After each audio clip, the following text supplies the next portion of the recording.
T B Bini ഇതിലെ ഏറ്റവും പ്രസക്തമായ ഒരു കാര്യം ഇതിൽ ഇയാൾ വെളിപ്പെടുത്തുന്നത് നമ്മൾ ആ ദൃശ്യങ്ങൾ ആ ഭാഗങ്ങളൊന്നും പൂർണ്ണമായും നമ്മൾ സംപ്രേഷണം ചെയ്തിട്ടില്ല. ആ ഭാഗം നമ്മൾ എഡിറ്റ് ചെയ്തിട്ടുണ്ട്, ചില ഭാഗങ്ങൾ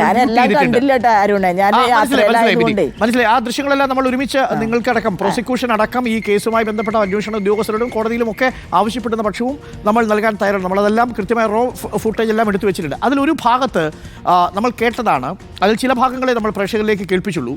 എങ്ങനെയാണ് ഈ ആക്രമണം നടത്തിയത് എന്ന് ഇയാൾ വിശദീകരിക്കുന്നുണ്ട്. നമ്മളതിൻ്റെ ഡീറ്റെയിലിംഗിലേക്ക് പോയിട്ടില്ല. എന്നാൽ അതേസമയം അതിൽ പറയുന്നൊരു രീതി നമ്മളെ ഞെട്ടിച്ചു.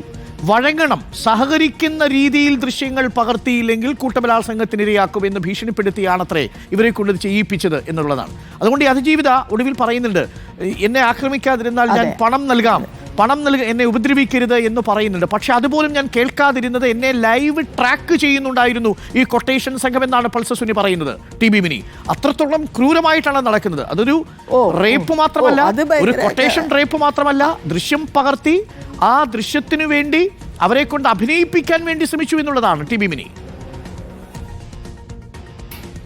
കറക്റ്റ്. അതായത് ഈ ലാസ്റ്റ് പറഞ്ഞ സെന്റൻസ് ഒഴിച്ച് ബാക്കിയെല്ലാം പ്രോസിക്യൂഷന്റെ കേസാണ്. അതായത് ഈ പൾസർ സുനി ഈ കൊട്ടേഷൻ എടുത്ത് വഴങ്ങുന്ന രീതിയിൽ അഭിനയിക്കണം, അല്ലെങ്കിൽ അവിടുത്തെ വേറെ ഒരു ഫ്ലാറ്റിൽ ആളെ റെഡിയാക്കിയിട്ടുണ്ട്, അവിടേക്ക് കൊണ്ടുപോകും എന്നാണ് പൾസർ സുനി വിക്ടിമിനോട് അറ്റ് ദാറ്റ് ടൈം പറഞ്ഞത്.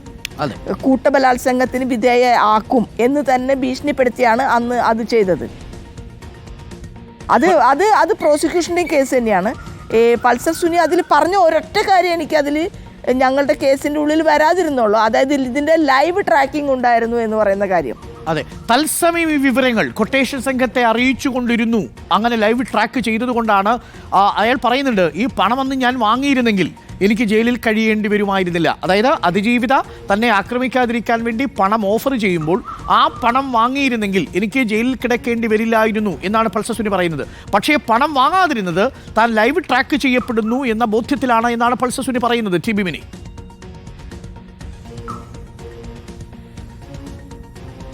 എന്തൊരു ക്രൂരമാണല്ലേ. ലോകത്തെ മനുഷ്യരിത് കാണുന്നുണ്ടല്ലോ. അതാണ് പെൺകുട്ടി ഉണ്ടല്ലോ, എരന്ന് പറയണുണ്ട്. കഷ്ടമാണ്. ഞാനൊക്കെ എത്ര നാളെ ഞാൻ സത്യം പറഞ്ഞ ഡിപ്രഷനിലേക്ക് പോയി ആ കേസിന്റെ ഓരോ ഘട്ടത്തിലും.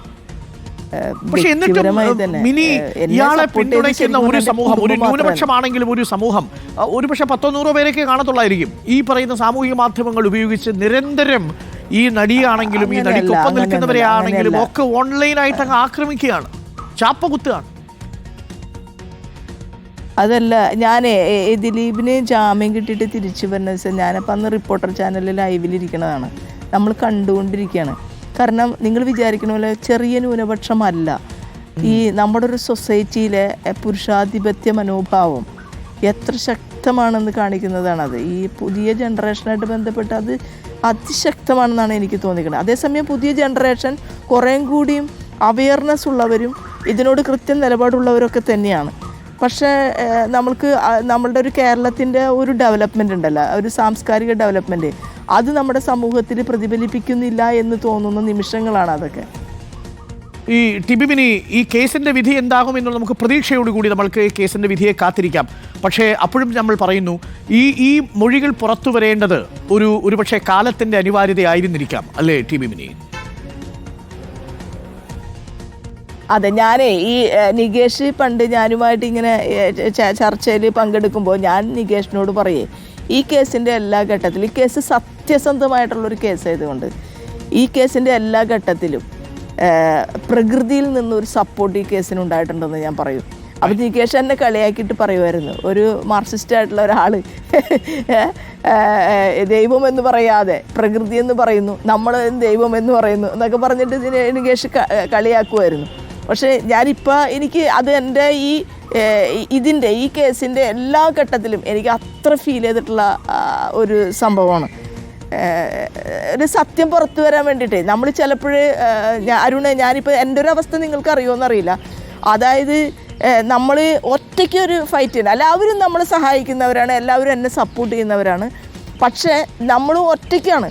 ചില സന്ദർഭങ്ങളിലെല്ലാം ഞാൻ പരിപൂർണമായും ഒറ്റയ്ക്കാണ്. എത്രമാത്രം നമ്മൾ അതിന് വേണ്ടിയിട്ട് ഇങ്ങനെ നിൽക്കുന്നു എന്ന് പറയുന്നത്. അങ്ങനെ നിൽക്കുമ്പോൾ നിങ്ങളൊക്കെ നിങ്ങളുടെ ജോലികളായിട്ട് പോകുന്നു. റിപ്പോർട്ടർ എന്തോരം സഹായിച്ചിട്ടുണ്ട്. എല്ലാവരും പല ജോലികളിലായിട്ട് പോവുകയാണ്. നമ്മളിതിൽ ഇൻവോൾവ് ആയിപ്പോയി എന്നതുകൊണ്ട് രാവിലെ മുതൽ രാത്രി പാതിരാത്രി 12 മണി 1 മണി വരെയൊക്കെ ഞങ്ങൾ ഇതിൽ ഇൻവോൾവ് ആണ്.